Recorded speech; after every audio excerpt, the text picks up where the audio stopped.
ये बात सच है कि हमारे बिहार के मजदूर दूसरे प्रदेशों में मार खाते हैं, चाहे वो दिल्ली में मार खाएं, महाराष्ट्र में मार खाएं, चाहे अन्य किसी और प्रदेश में खाएं। एक भी बिहार के बाहर के कोई मजदूर कहिए कि बिहार में काम करता है?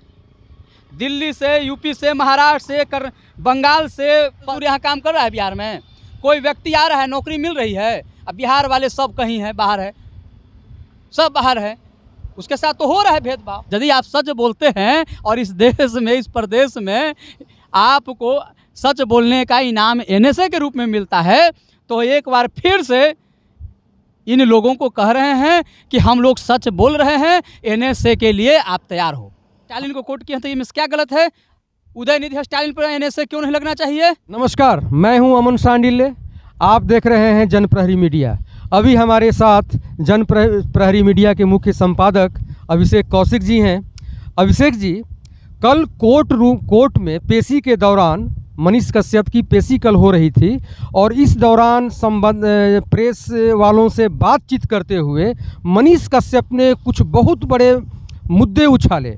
उन्होंने सरकार पर आरोप लगाया, उन्होंने जेल प्रशासन पर आरोप लगाया। उन्होंने कहा कि जेल की स्थिति ऐसी है कि मैं जहां बैठता हूं जानबूझ करके मेरे सामने गांजा पी करके मेरे मुंह पर उसका धुआं फेंका जाता है और कुछ ड्रग्स एडिक्ट हैं वो भी हमको परेशान करते हैं।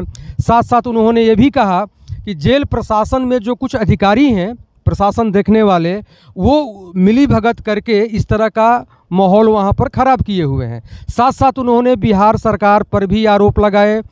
जहाँ एक तरफ वो बिहार सरकार को घेरे, वहीं उन्होंने तेजस्वी यादव पर भी खूब बरसे। उन्होंने कहा कि मैं चारा चोर का बेटा नहीं हूँ, मैं सैनिक का बेटा हूँ। मेरे दादा चीन से युद्ध लड़ चुके हैं, मेरे पिता पाकिस्तान से युद्ध लड़ चुके हैं और मैं डरने वाला नहीं हूँ। इसके साथ साथ उन्होंने उदयनिधि स्टालिन पर भी प्रश्न चिन्ह लगाया। इन तमाम बातों को लेकर मनीष कश्यप ने जो गंभीर बातें की, जो गंभीर मुद्दे उछाले और जो उन्होंने समस्याएं बताई, उस पर आप क्या कहना चाहेंगे? देखिए, एक बात तो सही है कि मनीष कश्यप जो जेल प्रबंधन के से संबंधित जो आरोप लगाया है सरकार पे, यह वाजिब है। और ये आज से नहीं, जेल में लोगों को इस तरह से प्रताड़ित किया जाता है और जेल का प्रबंधन बिल्कुल फ्री है। मतलब वहाँ कुछ है ही नहीं, कोई प्रबंधन नहीं है। क्या जानबूझ करके मनीष कश्यप के साथ इस तरह का बर्ताव जेल में भी किया जा रहा है? बुरा बर्ताव होता होगा। अभी आप कुछ दिन पहले अनंत सिंह को लेकर देखे होंगे कि अनंत सिंह को किस तरह से मारने का वहाँ साजिश रचा गया था जेल में। मनीष कश्यप को भी हो सकता है किस तरह के लोग पर मानसिक रूप से प्रताड़ित करने का प्रयास कर रहा होगा। मनीष कश्यप तो एकदम सीधा न कह रहा है भाई कि देखिए, हम जिस गाड़ी से आ रहे हैं, इस गाड़ी बंद हो जाती है बीच बीच में। 60 कैदियों को ठूस के भर के जो है से कि कोर्ट लाया जाता है और गाड़ी जब बंद हो जाती है तो पीछे से धक्का देना पड़ता है तो गाड़ी चलती है। ये हकीकत है, ये सच है। और आपको बता दें कि जब बिहार में शराब बंद हो गया है ना, तब से बिहार में गंजेड़ी सरकार ही है। गंजेड़ी का ही सरकार चल रहा है, गांजा का ही बोलबाला हो रहा है। मनीष कश्यप ने एक और स्टालिन के कोट किए है मनीष, तो स्टालिन को कोट किया तो इसमें क्या गलत है? उदयनिधि स्टालिन पर एनएसए क्यों नहीं लगना चाहिए? मनीष कश्यप ने कहा कि मजदूरों को मारपीट किया गया तमिलनाडु में, भ्रम फैलाने का खबर जो है से कि आरोप लगाकर उस पर एनएसए लगा दिया गया। ये बात सच है कि हमारे बिहार के मजदूर दूसरे प्रदेशों में मार खाते हैं, चाहे वो दिल्ली में मार खाएं, महाराष्ट्र में मार खाएं, चाहे अन्य किसी और प्रदेश में खाएं। यह हकीकत है, सच है। खुद सरकार से कह रहा हूं कि यदि यह बात गलत है तो तुम एक और एनएसए तुम्हारे पास खड़ा है, एनएसए लगाओ। मनीष कश्यप जी ने कल एक मुद्दा और उछाला। उन्होंने कहा कि अभी हाल में 2-4-5 दिन के अंदर भी 5-6 मजदूरों को वहां मारा पीटा गया है। ये भी कल वो कोर्ट परिसर में ये बात उन्होंने कही। क्या ये सच है? इसके बारे में हमारे पास कोई जानकारी नहीं है, पहली बात।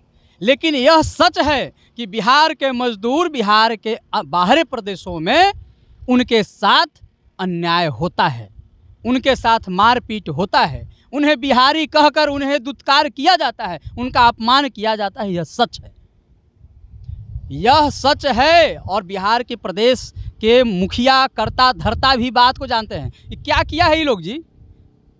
32 साल में ये लोग क्या किया है? बिहार के प्रदेश में क्या किया? एक भी बिहार के बाहर के कोई मजदूर कहिए कि बिहार में काम करता है?